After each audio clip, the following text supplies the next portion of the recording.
there's a divorce application, all signed, a bank book along with a letter of gratitude and apology for everything up until now. I don't intend to take any alimony, and I'm sure giving her the savings and the furniture and appliances will make her forget about me. Goodbye to my wife, who's working the night shift. By the way, my wife is a nurse. Well, she says she's working the night shift, but I haven't actually checked her schedule myself, so I don't know if it's true. However, considering the flood of emails that's been coming since this afternoon, it seems she really was at work. The reason for the divorce? My wife cheated on me, and lover is actively proposing to her. Given our past, I can only be a liability to her, and I have no right to demand alimony, so I decided to hand over what I could and gracefully step aside. Or so I had planned, but things have gotten complicated now. I'm a 35-year-old office worker, and we've been married for 6 years. We don't have any children. The lover is her single co-worker. I noticed a change in her demeanor at some point and confirmed the affair through texts and photos. For the sake of her future happiness and as atonement for my past, I decided to step back. After 4 months of preparation, I left the divorce application and bank book and finally moved out last week, but I've been receiving apologetic calls and emails from her every day, saying she wants to start over with me. Actually, I had 3 relationships before I dated my wife, and all of them ended because of the other person's infidelity. Since then, I've become distrustful of women and fell deep into gambling. Naturally, life became difficult, and I ended up in debt. That's when I met my wife, and I was approached strongly. I refused to date due to my distrust of women and my debt, but I hadn't told her about the debt. Still, her advances didn't stop, and I started dating her, thinking I'd be dumped eventually anyway. Half a year into the relationship, I had fallen for her, and as we both approached our late 20s, surrounded by friends getting married and dreaming of happy families, I did too. But in reality, I had debt, an average income, and felt guilty for keeping it from her. Thinking of her happiness, I decided to break up. However, she strongly rejected it and asked me for the reason. I ended up revealing my debt in a moment of madness, and left her stunned as I fled. After some time, she called me out, which I kept refusing until she showed up at my parents' house, forcing me to meet her. She then handed me an envelope, saying, "Use this money to pay off your debt and marry me, or go to your parents' house right now and I'll tell them about your debt. Your choice." I couldn't take the money, but I also didn't want my parents to find out about the debt. Ultimately, I was pressured into accepting the money and paying off my debt. After repaying the debt, we started living together, keeping our finances separate, and I began repaying her with the money I could afford each month. Thanks to her, I couldn't stop gambling, but I managed to keep it within my allowance, and before turning 30, I finished repaying her and we got married. However, we didn't have much money, so we couldn't afford a wedding or rings, only cheap matching bands, for which I felt sorry. Our married life was peaceful, continuing to live in the same cheap apartment we had during our cohabitation. Then, as my wife approached 30, we hadn't actively tried for children. We didn't use contraception, leaving it up to timing, but when my wife mentioned, "It's surprising how hard it can be to have kids," I had a bad feeling and decided to get tested for infertility. To put it simply, while not sterile, natural conception was almost impossible for me, and the chances with fertility treatment were low and the cost was enormous for me. I foolishly started considering separation again.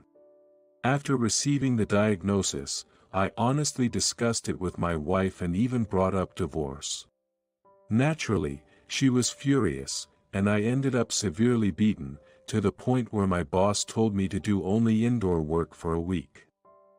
She said, Divorce is not even an option. There are plenty of families without children.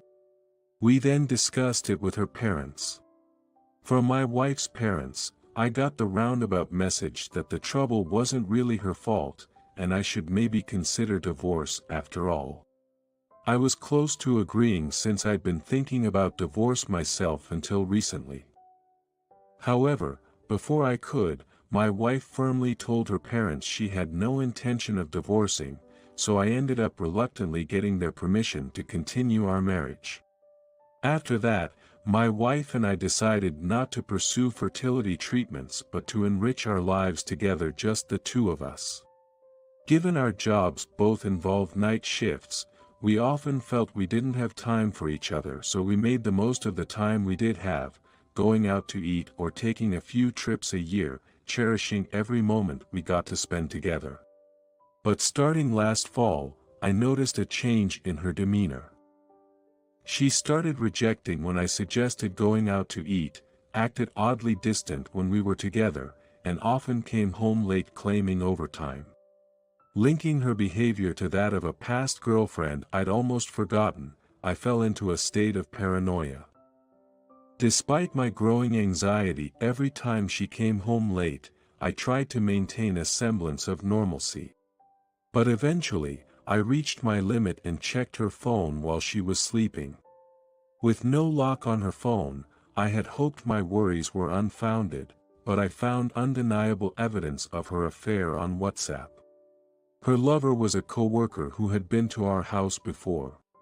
It was clear from the text alone that there was a physical relationship, but going back further, there were also pictures sent by him. But what broke me completely was finding photos he'd sent of her sleeping partially undressed. And his numerous messages asking her to marry him. At this point, I was on the verge of breaking down, but when she responded his marriage proposal, it completely broke my heart. I'm glad you feel the way you do, but I can't leave my husband after such a long time. She wrote that. Depending on how you look at it, the statement is that I have no intention of getting a divorce, but all I could think at the time was that I was the one who was impeding my wife's happiness. So, I focused on preparing for divorce and creating final memories. For the divorce, I took care of dividing our assets and securing a new place to live. Here was no evidence of her squandering our savings. Apparently, the interloper was a so-called bachelor aristocrat with a substantial income, and he was paying for all his entertainment expenses. Giving her all our savings along with the furniture and appliances, and gradually moved my personal items to my new place. It was lonely that she didn't notice anything. For making memories, we went on domestic trips, and for the first time, dined at a restaurant with a dress code on our anniversary. At the same time, I was also doing the opposite of making memories, disposing of past photos, deleting photos of us from my phone, and secretly deleting any pictures of me from her phone. Before I knew it, 4 months had passed, and it was my last day with my wife. She was working the night shift, so I decided to make lunch for her. It ended up being breakfast-like with toast, omelets, and salad, but we managed to spend an hour together, chatting over the meal, which surprised her since I'm usually asleep when I get home from night shifts. After seeing her off and doing the dishes and laundry, I finally allowed myself a moment to cry on the sofa. Crying over my stupidity, I caught my reflection in the turned-off TV and couldn't help but laugh at my foolish face. After a nap, I left the filled-out divorce application, bank book, along with a letter on the desk, and left the house. The letter apologized for my past, expressed gratitude for our time together. Knowing about the affair and that I don't blame her for it. I wished for her happiness and was willing to provide financial support if needed. Moving to my new place, I felt a sense of relief, thinking I had done all I could. I refused to answer calls, blocked her on WhatsApp, and only responded to emails, rejecting her attempts to reconcile. When she asked to meet and talk, I asked her to wait, keeping my new address a secret. However, returning from work one day to my new place, which I hadn't told anyone about, I found my wife there. She broke down and begged for forgiveness as soon as she saw me. Reluctantly, I let her in, considering the neighbors. Once inside, she apologized again, making conversation impossible with her constant apologies. I had to calm her down, serving some tea, and waited her for maybe half an hour to calm down. She pulled out something from her bag. She pulled out 2 bank books and 2 unusually thick envelopes from her bag. They contained the bank book I left behind, her personal bank book, and $20,000 from her parents, along with $30,000 as alimony from her lover. She begged for another chance. Confused, I told her we needed a proper discussion and that I couldn't accept the money for now, asking her to leave. I mean, I don't want your money, and all my efforts over the last 4 months will go away. I mean, why did my wife come back to me when she was going to get a divorce on favorable terms after being such a villain? It makes no sense. I know she loves kids. I've seen her get quietly upset when our friends bring their children over. We talked about adoption, but she said she couldn't irresponsibly take in a child not related by blood. What she wanted was a child of ours. When she said that while crying, I honestly didn't know what to say. I can forgive the affair, but staying together is tough. Right now, my feelings of guilt are predominant, but if we continue to be together, anger might take over, and frankly, I fear it could lead to domestic violence, so I want to separate as soon as possible. And I realized, albeit belatedly, that if her lover paid alimony, does that mean he broke up with her? Then what's next for her after leaving me? And the fact that her parents sent money means she told them about the affair. I wrote in the letter to just make up some reason and blame me for the divorce, didn't I? She didn't tell my parents the whole story, did she? I'm just so confused now. Since I promised we'd talk it over, backing out now would be disrespectful to her after everything she's done, and if talking doesn't work, I'll have to consider getting a lawyer involved. I guess it's important to communicate directly, not just through letters. Oh, and I haven't even asked her the reason for the affair. Though I can guess. Settling things properly seems important. I guess I have to make the lover take responsibility too. Honestly, I'm not interested in the money, so let me punch him 300 times in the face for $100 per hit. Maybe what I feel for my wife isn't pure love but some form of guilt. I might have just wanted to end things neatly to erase everything up to now. As a settlement, I'll have my wife and the lover compensate in the form of alimony. And I'll clearly state that I'm not considering reconciliation, and I want to firmly end things with my wife. Planning to talk to her as soon as possible, we set a meeting for a few nights later. I only had a brief free consultation with a lawyer, ready to have them step in if things got complicated. But in the end, negotiations broke down. My wife refused to divorce, willing to pay alimony and make amends for the rest of her life. The other man, present at the discussion, insisted on paying alimony too, wanting a divorce so he could marry her.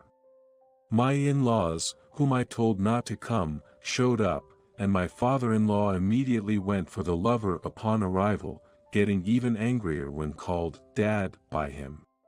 My in-laws wanted us to reconcile, offering to do anything they could to help. After telling them everything I had done in the past, mentioning that my wife joining the lover would increase her income and they could see their grandchildren, they began to persuade her, albeit reluctantly. Despite the efforts of the lover and my in-laws, my wife wouldn't budge. The 4-hour discussion ended without resolution. Apparently, The affair lasted about a year, and it happened on a whim. The lover had liked my wife for a long time and initially gave up because she was married, but he couldn't hold back his feelings. He initiated it, so he said he could pay the alimony if needed. Future discussions will be through lawyers. For now, I've told them I don't need any extra money from my wife, just the property division, or restraining order, and the lover can do whatever he wants after paying $50,000 as he suggested. I still care about my wife and want her to be happy, just not with me. I'm too fragile to live in constant fear of affairs or infidelity. When I found out about the affair, part of me was relieved. Which might be from watching too many dramas. Reality is harsher than expected. My lawyer advised not to ignore any communications from my wife. And it seems like we'll settle with the lover, not disclosing anything to his employer, with $50,000 in alimony. The conditions include no contact with me and no interference from me and my wife and his relationship. As far as the conditions are concerned, all the demands are on our side, which means that we have accepted all the demands without any objection from the interloper. The lawyer thinks the settlement amount is fair. While I was devastated at discovery and decision times, I'm not as hurt now, and though it might be a small amount for the lover, it's significantly big amount for me. If he's willing to pay that to be with my wife, then be my guest. My wife seems to be still persisting, telling the lawyer. I will never divorce him. My wife contacts me in a demure manner, but I am dealing with her through my lawyer for now. I wonder if moving far away is necessary to completely cut ties. I was beginning to think about starting over in a new place and looking for a job when I received a phone call from my mother, who told me that my wife was there and to come over after work. After my night shift, I reluctantly went to my parents' house. As I opened the door, my wife was waiting there, apologizing already. Internally sighing with a "not again," I just stared silently until she said, "I'll accept the divorce, I'm truly sorry." These were unexpected words for me, and I was too shocked to respond. Then, my mother came out with an indescribable expression. We decided to go inside and talk, just the two of us. It seems her parents had been advising her to divorce me and marry the lover, and since they weren't willing to support a reconciliation with me, she had come to seek my mother's help. However, after hearing a certain story from my mother, she understood why her actions were unforgivable. So, she agreed to the divorce and promised to make amends as best as she could. Instead, she asked that we continue to have a relationship with them, even at the acquaintance level. I had told my mother about the divorce and its reasons, but there was a reason she hadn't interfered in my and my wife's matters. It turns out my mother had an affair in the past. I remember when I was growing up and I was on a losing streak in my love life, my mother, in a drunken stupor, blurted out about her past infidelity and I blamed her terribly. Therefore, my mother had told my wife. I had an affair in the past too. Foolishly, I told my son about it and hurt him deeply. He said he'd never forgive me, and I've regretted my actions ever since. Even though he acts cordially towards me now, I feel he hasn't truly forgiven me. If my son hasn't forgiven his own mother, I doubt he will ever forgive you in his lifetime. I think you would be better off remarrying the lover. Financially, I've received enough from both of them. The amount they gave was more than I could earn in 3 years of work. After receiving the signed divorce papers from her, I successfully submitted them and officially got divorced. After finishing all the formalities, I became a divorced man. Maybe it was the government office's lackadaisical response, or maybe it was the fact that I was working the night shift and had to move around a lot, but I was very exhausted. Next month, I'll be moving away from this familiar place. After the divorce, my ex-wife initially went back to her parents' home. But, under strong persuasion from her parents to marry the lover, she somehow ended up seeking help from my mother. When I called home by chance, my ex-wife answered. I immediately hung up the phone and immediately called my mother's cell phone to ask her what was going on, and she replied, I'm hiding her to help her, which is something I personally did on my own. To tell you the truth, I want someone next to you, and hopefully it will be your ex-wife. The lover has shown up at the lawyer's office a few times. Convinced that my influence is the reason my ex-wife refuses to remarry. For now, my strategy is to silently refuse any engagement and physically distance myself, waiting for things to cool down. I truly appreciate everything my ex-wife has done for me, and despite the reality of her affair, I don't want her to suffer any more than she already has. It seems foolish for her to try to come back to me instead of moving on with the lover, but perhaps that depth of feeling is what made her special. My mother is still in her 50s, working hard, so caregiving is not something that's going to happen soon. But if my ex-wife is willing to take care of her to that extent, maybe she should become an adopted daughter and become her real daughter. Of course, this would be under the condition of complete disconnection from me. But that's probably too irresponsible, isn't it?